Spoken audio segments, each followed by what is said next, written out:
Tiap hari Minggu ingatlah telah bangkit Tuhanmu. Shalom sahabat GKI Gedung Indah yang dikasihi Tuhan Yesus Kristus. Jumpa kembali di hari ini Senin 7 Desember 2020 dalam Sapa Malam Gembala di edisi yang ke-192. Meski dijaga kuburnya, itulah Kidung Jemaat 192. Tiap hari Minggu, kata pujian ini, tiap hari Minggu ingatlah telah bangkit Tuhanmu. Apa efeknya kalau Tuhan bangkit? Ada kebangkitan juga untuk sahabat GKI. Jadi memang kalau sahabat sedang berduka karena kehilangan saudara-saudara yang dikasihi, penghiburan kita karena Yesus bangkit, maka ada kebangkitan. Karena ada kebangkitan, maka orang-orang yang saudara-saudara kasihi juga akan mengalami kebangkitan. Mari kita bersyukur, kita persiapkan diri menyambut Sang Kristus yang bangkit itu di dalam firman-Nya. Mari kita persiapkan diri menyambut firman Tuhan, kita berdoa. Ya Tuhan Allah pengasih yang bangkit, yang juga menjadi sebuah bukti bahwa kami pun akan bangkit dari kematian apabila saatnya tiba. Kami rindu untuk mendengarkan sapaan Tuhan di malam hari ini. Kuatkan kami sehingga firman-Mu boleh kami dengarkan dan kami berlakukan di dalam kehidupan. Berfirmanlah Tuhan, kami sedia mendengarkannya demi Tuhan Yesus Kristus. Amin. Sahabat GKI Gedung Indah yang dikasihi Tuhan Yesus Kristus, tema renungan kita di malam hari ini adalah pakaian kekudusan dan keselamatan. Kita mendasarinya dengan membaca Keluaran pasal 28 ayat 31 sampai dengan 43. Nah, gimana ukuran kacamata saya tampaknya harus diganti ya. Sudah tidak nyaman lagi. Saya akan berusaha untuk membacanya. Keluaran pasal 28 ayat 31 sampai dengan 43 demikian. Haruslah kau buat gamis baju efod dari kain ungu tua seluruhnya. Lehernya haruslah di tengah-tengahnya. Lehernya itu harus mempunyai pinggir sekelilingnya, buatan tukang tenun, seperti leher baju zirah. Haruslah lehernya itu supaya jangan koyak. Pada ujung gamis itu haruslah kau buat buah delima dari kain ungu tua, kain ungu muda dan kain kirmisi pada sekeliling ujung gamis itu, dan di antaranya berselang-seling giring-giring emas, sehingga satu giring-giring emas dan satu buah delima selalu berselang-seling pada ujung gamis itu. Haruslah gamis itu dipakai Harun apabila ia menyelenggarakan kebaktian, dan bunyinya harus kedengaran apabila ia masuk ke dalam tempat kudus di hadapan Tuhan, dan apabila ia keluar pula supaya ia jangan mati. Juga haruslah engkau membuat patam dari emas murni, dan pada patam itu kau diukirkan seperti meterai, kudus bagi Tuhan. Haruslah patam itu engkau beri bertali ungu tua, dan haruslah itu dilekatkan pada serban di sebelah depan serban itu. Patam itu haruslah ada pada dahi Harun, dan Harun harus menanggung akibat kesalahan terhadap segala yang dikuduskan oleh orang Israel, yakni terhadap segala persembahan kudusnya. Maka haruslah patam itu tetap ada pada dahinya, sehingga Tuhan berkenan akan mereka. Haruslah engkau menenun kemeja dengan ada raginya dari lenan halus, dan membuat serban dari lenan halus, dan haruslah kau buat ikat pinggang dari tenunan yang berwarna-warna.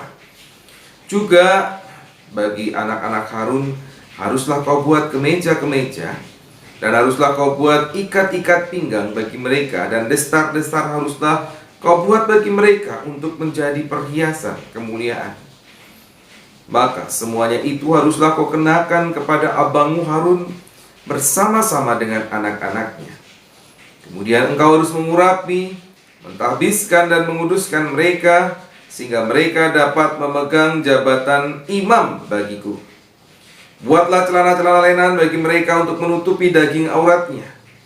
Celana itu haruslah dari pinggang sampai paha panjangnya.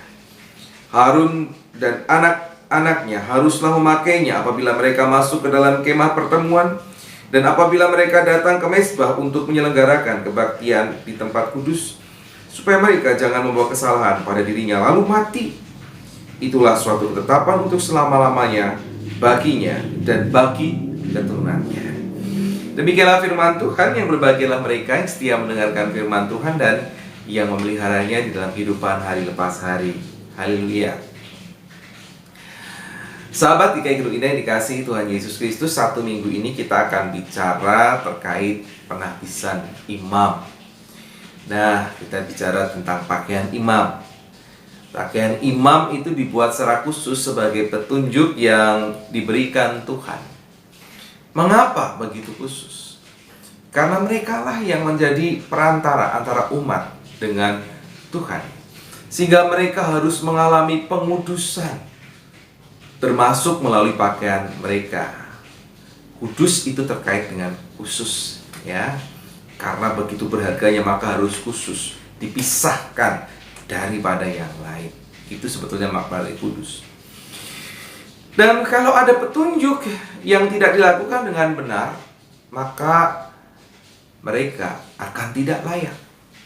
Dan ketika mereka tidak layak, umat pun juga akan tidak layak, tidak kudus.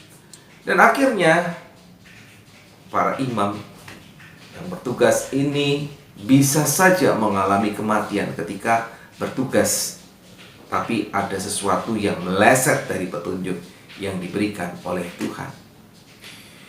Bahkan kita mendengar tadi, dalam pakaian mereka pun dibuat ada sesuatu yang berbunyi. Dan harus berbunyi ketika masuk ataupun keluar. Dan ini ditafsirkan apa? Sebagai bunyi pemberitaan firman. Dan itu kan menjadi bagian dari tugas seorang imam. Sehingga kalau akhirnya tidak berbunyi, maka itu menjadi lambang tidak diberitakannya firman. Jadi ketika terdengar, masuk dan keluar, ada firman yang didengarkan oleh umat. Dan kalau tidak berbunyi, maka bisa jadi mereka akan mengalami kematian. Sahabat GKI Gedung Indah yang dikasihi Tuhan, tanpa pakaian jabatannya, para imam itu tidak diperkenankan melaksanakan tugas. Sehingga kemudian pakaian imam ini, pakaian jabatan ini menjadi lambang kekudusan bagi para imam supaya mereka bisa selamat, mengalami keselamatan ketika berhadapan dengan Tuhan. Berhadapan dengan Tuhan tidak pakai pakaian imam sesuai dengan petunjuk akan mati.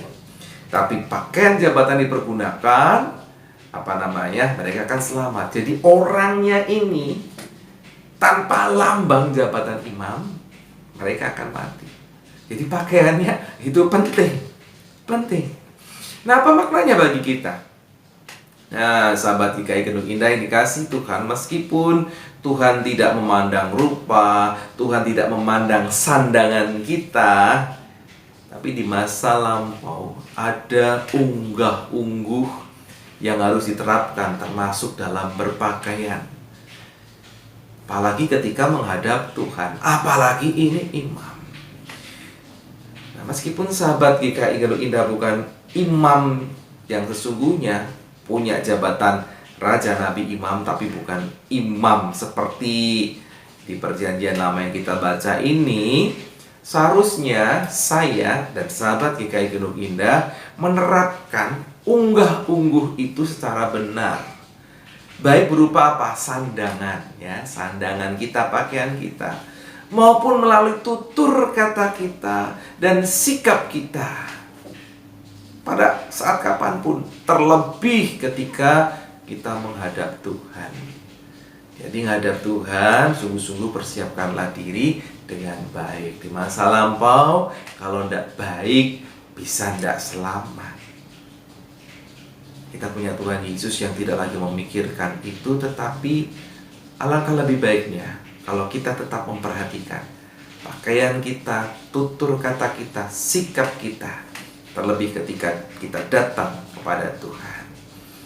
Entahkah di dalam ibadah minggu, Entahkah dalam ibadah di rumah, entahkah ketika kita berdoa, entahkah ketika kita membaca Alkitab.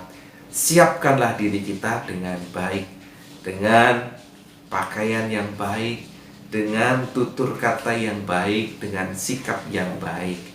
Meskipun itu tidak utama, tetapi akan memberi dampak positif kalau kita menyadari, oh, saya sedang datang menghadap Tuhan. Saya harus persiapkan diri sebaik-baiknya. Mari kita memperlakukan itu, karena bagaimanapun Tuhan yang kita miliki adalah Tuhan Sang Raja. Hormatilah kebesarannya. Amin. Mari kita berdoa. Ya Tuhan, tolong kami supaya kami tidak salah paham.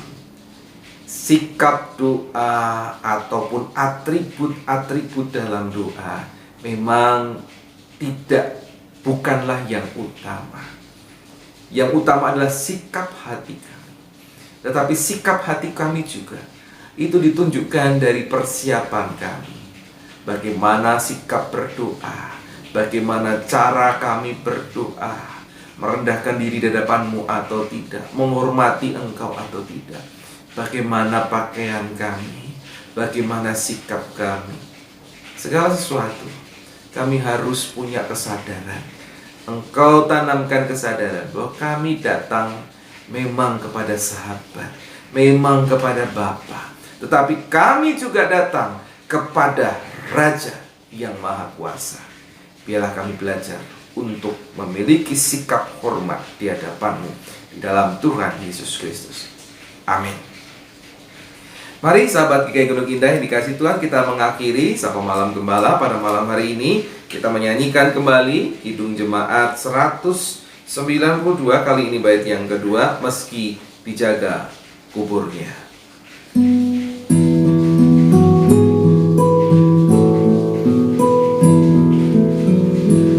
Sedih dan suram rasanya di pagi yang gelap, mulia hari bangkitnya kuasa maut lenyap. Bernyanyi bergembiralah, bersyukur tak jemu. Tiap hari Minggu ingatlah telah bangkit Tuhanmu. Sahabat GKI Gunung Indah yang sedang berduka, kuatlah, semangatlah, bahwa Dia yang bangkit menjadi bukti bahwa orang-orang yang kita kasih juga telah bangkit. Kita punya Raja yang luar biasa, maha besar. Dialah Raja yang setia pada janjinya, setia pada janji kepada saudara dan kepada orang-orang yang dikasihi.